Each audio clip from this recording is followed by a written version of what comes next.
The harsh tropical climate of East Africa, stretching from the historically prosperous trading haven of Zanzibar to the desert wastelands of the Lower Nile, from the savannas of Kenya to the jewel in the middle, Lake Victoria, the foundation for the potential unification of 6 minor African countries has been firmly laid down, a decision which could make a superpower out of Africa.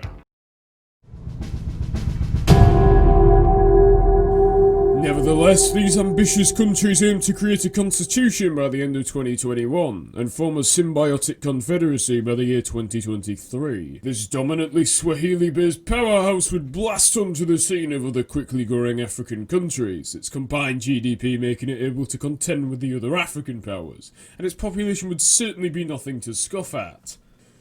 This newly formed land would certainly bring in a lot of international attention, wanted and unwanted.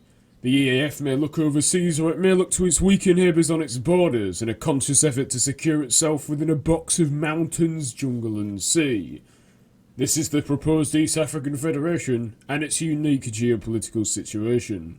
After the devastation wrought onto Britain and much of the colonial overlords of Europe during the Second World War, as well as the very intense cultural impact of seeing much of Europe under the impressive thumb of British authoritarianism, caused a very apparent shift in moral values.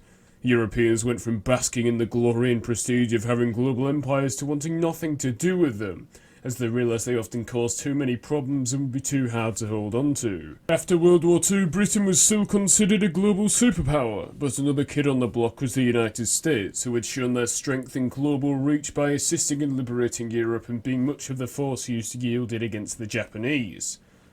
The US, despite being very close allies of Britain, were very anti-colonialist.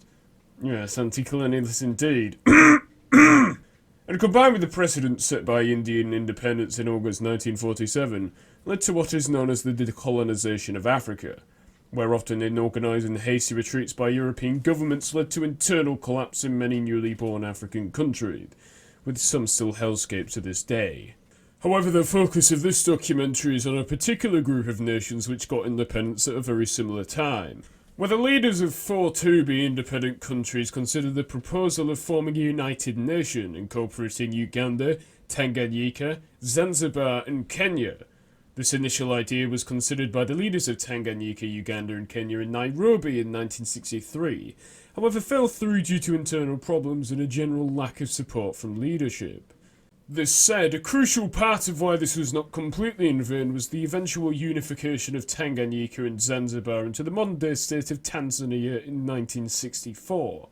The original plan for the federation was to emerge as one entity, probably in 1963, however the extremely hasty desire by the Tanganyikans specifically to get independence led to this not happening, and the various proposed member states got their independence as their own entities.